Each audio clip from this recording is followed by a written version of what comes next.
Hi everybody, it's Kerrie here at the North East Autism Society, and today we're going to be talking about dual diagnoses of autism and ADHD. We've got the lovely Alison with us, who is going to just give us a little bit of insight really. So how are you, Alison? Are you okay? I'm all right, thanks, Kerrie. Yes, thank you. Yeah, could you just tell us a little bit about yourself, Alison, like when you got your diagnosis, things like that? Yes, I got my dual diagnosis last year. Initially, I was on the autism pathway, which started around 3 years ago when I was about 32. And then when I was getting assessed for autism, the professionals picked up on the fact that, I had a lot of traits of ADHD. And obviously I've got children with diagnosis and other complex conditions as well. So it was there's a genetic aspect there as well. So it was last year that I received the diagnosis. Okay, so when you got your so it was the initial diagnosis of autism that you got first of all? Yes, it was July 2019 I got the autism diagnosis. Yeah, and then how did that feel, Alison? Because obviously that must have been late on in your life to get that diagnosis. How did you feel? Yes, I was 34. I think it gave me clarity because I've struggled, and I'm not ashamed to say actually, I've struggled for over 2 decades with my mental health, eating disorders, anxiety disorder, lots of various different conditions that were kind of there before the autism diagnosis. So for me, when I received the autism diagnosis, it gave me a lot of clarity and a bit more understanding about myself. Mm-hmm. Yeah, a lot of people say that actually, that when they get that diagnosis, a lot of things in their lives start to make sense, like, and they look back to childhood and things like that, and it's almost like, a moment of an epiphany, really, self-discovery almost. So what happened when so obviously through the autism diagnosis, they said that there was obviously traits of ADHD also. Is that what happened? Yes, because obviously the autism diagnosis, that was a diagnosis in itself, and it gave me a lot of it gave me a lot of answers to why I struggle socially. Mm-hmm. So when we talked about the other parts of my mental health, so the impulsive behaviours, the verbal hyperactivity, yes, that can come into autism.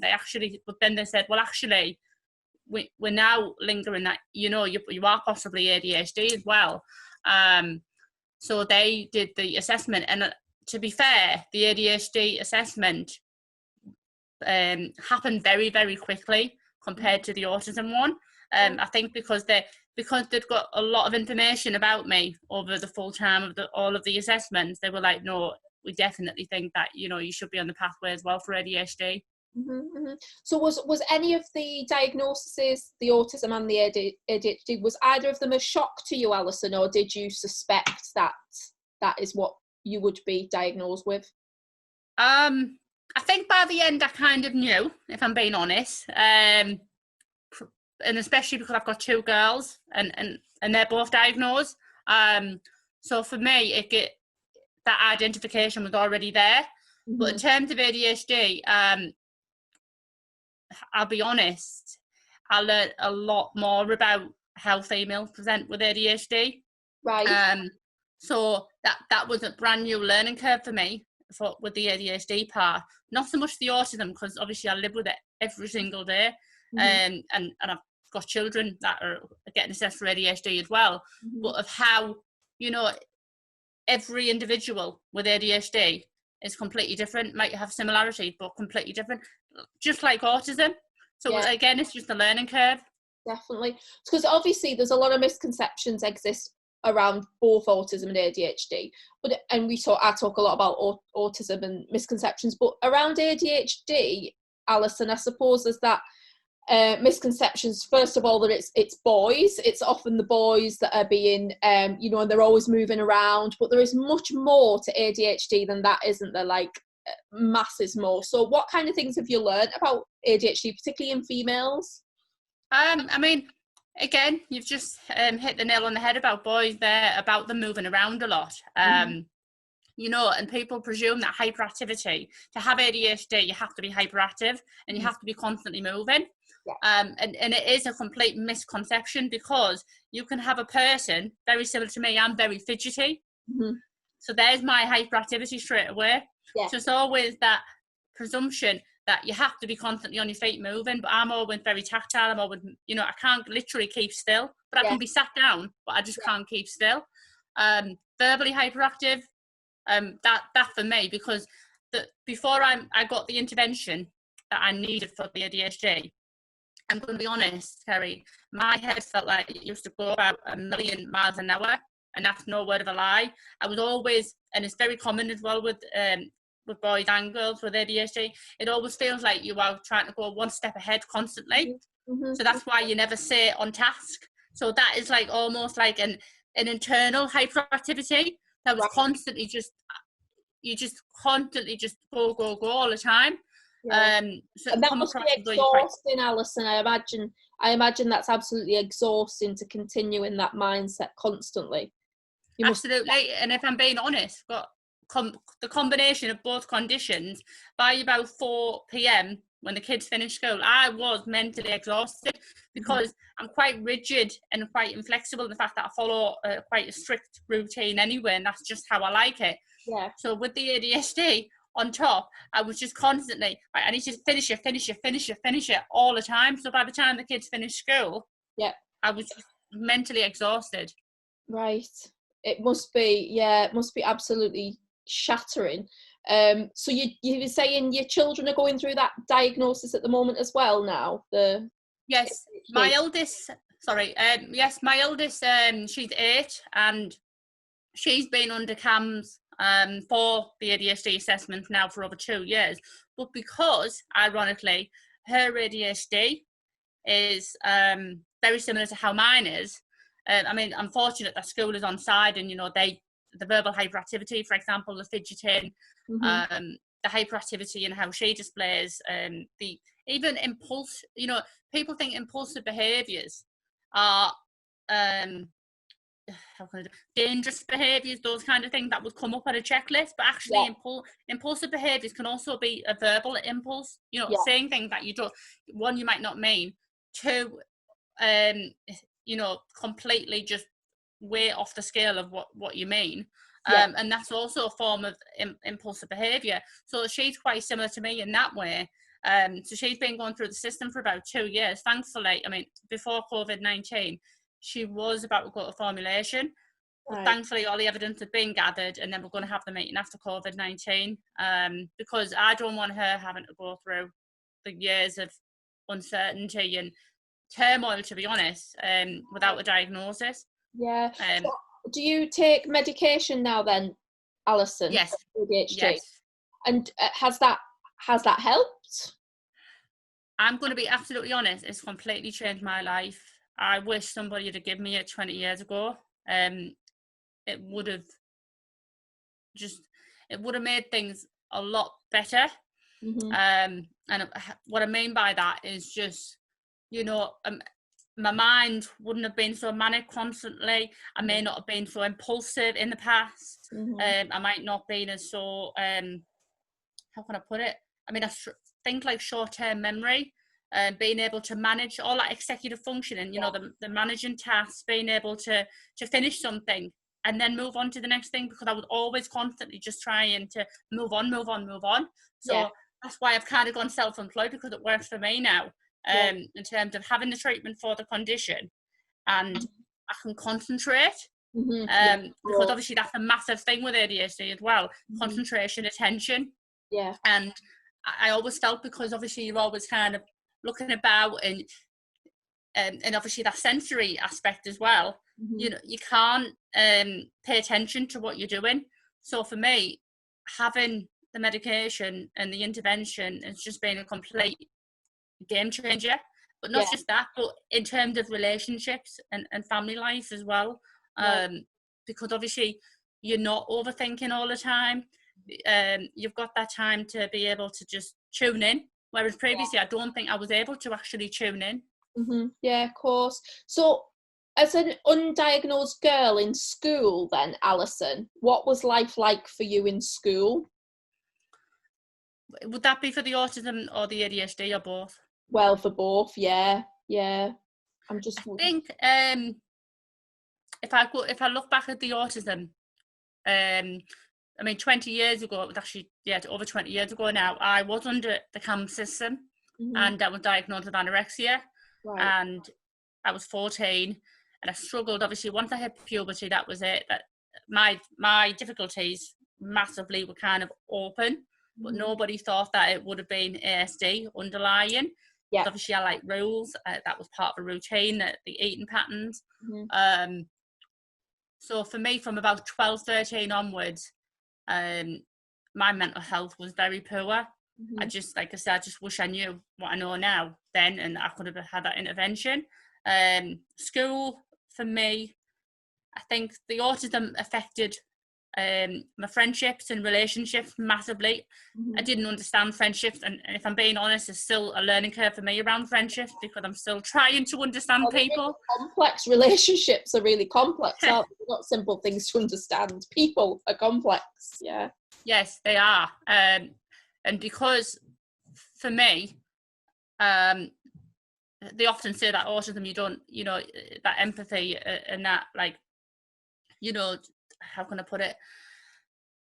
That we don't really care what others think, but actually, it's the complete opposite. It's the myth, because I overanalyze every conversation that I had with everybody. Had I done something wrong? Because if you look at research, a lot of females as well, they're always apologising, they're trying to appease, and that's me inside out. And I've been like that since I was a child. So massive implications on friendships and relationships and just my mental health. The ADHD, when I look back, I think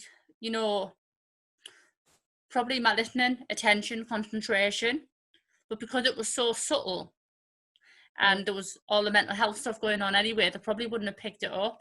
I was, fidgety, clumsy, massively clumsy. You could have put that down to lots of other different reasons. But very fidgety. I would be like,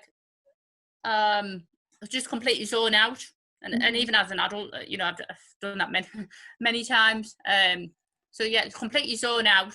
So again, it's almost like you're not paying attention, you're not concentrating, you're not listening. Yeah. Very big trademark, obviously, of ADHD. Absolutely. So do you see, obviously you're a parent, Alison, as well. So do you see similarities in your children and in yourself? Is there like, can you compare the two, or are you all very, obviously everybody's different anyway, but do you find that you can understand your children better because you are autistic and you have autistic children? Do you obviously have that better insight?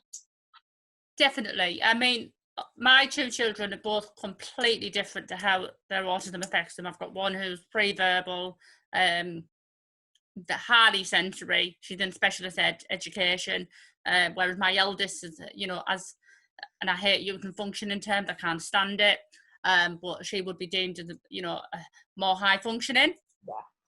But that doesn't, with everything else going on, she has her own struggles anyway. But I would definitely identify a lot with how my eldest daughter displays, that struggle that she has with friendships. She wants to be everybody's friend, but she doesn't know how to read people. That's me. That's all. Even as an adult, that's me. So there's a lot of identification there, and I think as well with her in how we self-regulate. Right. So when I'm, before I got my diagnosis, when I would stim, it would only ever be in the house, and I still only stim like in the house anyway. But I think I'm a bit more open about it now, because I know that it keeps me healthy, or like mentally healthy if I do it. And I always tell my eldest daughter, because obviously she's got that understanding, I always say, if you need to flap or move your fingers or whatever you need to do, finger flip, that's what I tend to do. You need to do that, that's important, because that'll keep you healthy up here. That's the only way that she can understand that. So I've got that identification with her, and that's why I'm trying to get her to process that a lot earlier, so she knows that she can do that. Because that's also massively common as well in females who, mask their condition, about hiding how they self-regulate, because obviously for me, I always thought, well, I can't do that, other people don't do that, you know. And then that has a massive impact on mental health, doesn't it? And massive, yes. Definitely, yeah. You know, your daughter that is pre-verbal, Alison. Yes. Obviously, you know, we all talk about language being the highest, you know, we presume it's the highest form of communication, but actually it isn't. There's millions of different ways you can communicate. And actually for children that don't use verbal language, they are communicating to us. It's just our job to find out how to kind of support that communication. Do you find that you have an insight into a better insight as an autistic person into the way she's communicating with you without using language, if that makes sense? Like, how do you communicate with it? How do you understand her needs without language? Yes, I get what you mean, Kerrie. The question was very roundabout, but you know. No, I know what you mean. With my little girl, and I've always, even before my diagnosis, I mean, she was diagnosed at 21 months old, right, before she was 2. I was very fortunate in that early diagnosis. I've always used intensive interaction, and even in the work that I do, I always say to families that I've got, you know, little ones that are pre-verbal, intensive interaction is a fantastic tool to get that communication going and that interaction, that joint interaction, because you're going into their world and that's often what they want. You know, that, like I say, it's often those with autism, they've got their own agenda. And, you know, there's no different to little ones that are pre-verbal. They, you know, it's on their terms. Yeah. So basically, we have to do what they want us to do to get something back, and that's how you get that communication. Yeah, I think that's really important, because sometimes, you know, particularly if you look at some more controversial therapies out there around, you know, we're trying to pull children out of their world into ours, but actually it's about us connecting with them, isn't it? And trying to understand, you know, things like intensive interaction can be so powerful, because you're saying to them, look, I'm here with you, show me, help me understand how you're seeing the world. That's really powerful, isn't it? Yes, and you can use it at any age. Like I say, she's only 5 now, and I've used it for about 3.5 years now. But you can use it. I'll continue to use it, because you might have a child who, because they have got their own agenda, everything is on their terms, and they've got all their sensory issues as well. You know, if you use something like PECs, they might not have, 1, the understanding of that, and 2, they might be so sensory driven, they don't have the time to process what that means, and they're too busy again, they're off. And that intensive interaction, you're actually kind of tuning into them, whereas using PECs, they're like I say, it's that understanding, and it's that the need. Do they want, you know, do they want to use PECs? Because they might. I mean, it is a really, really good way to communicate, and I use it in the nursery that I work in as well. PECs, for some children can use it, and it's great. Children, adults. But I think that we have to look at where that child is at.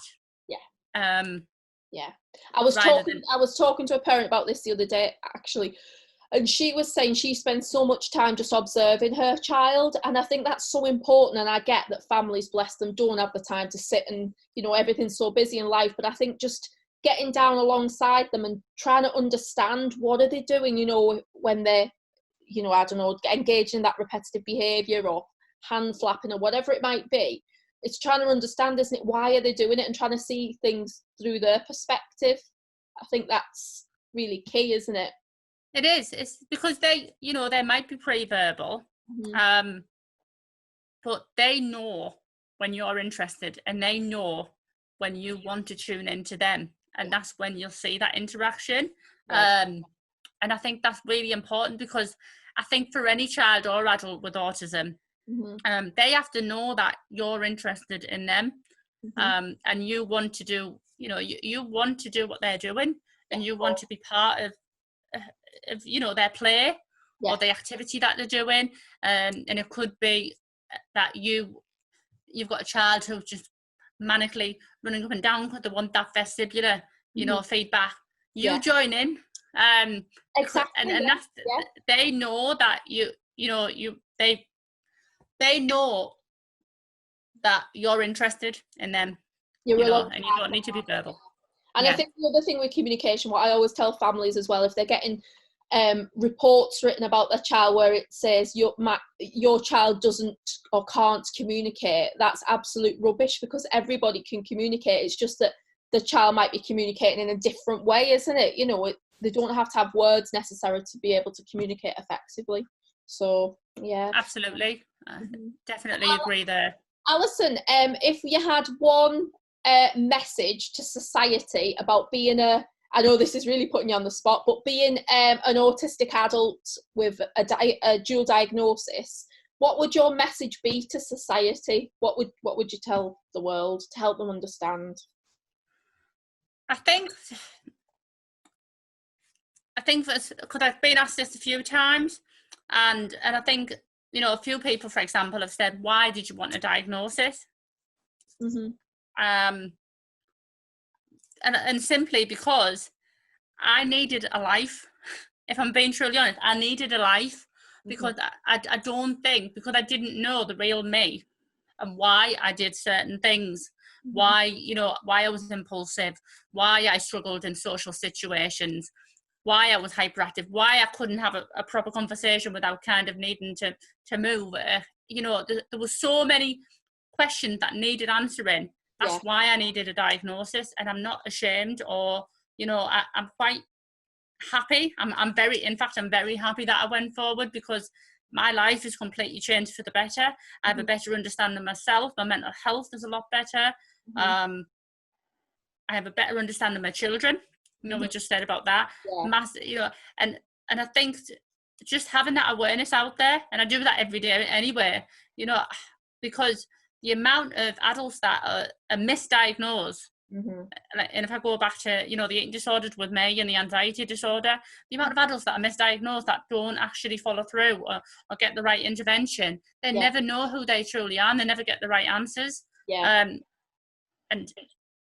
that's why I think that, you know, people need to know more about it, about both conditions, because obviously men and boys can mask both conditions as well, and that's why I'm not gender biased, because I think that is important to address that. Yeah, absolutely. Oh, that's been so insightful, Alison. Thank you so much for coming to speak to us, and hopefully we'll see you soon.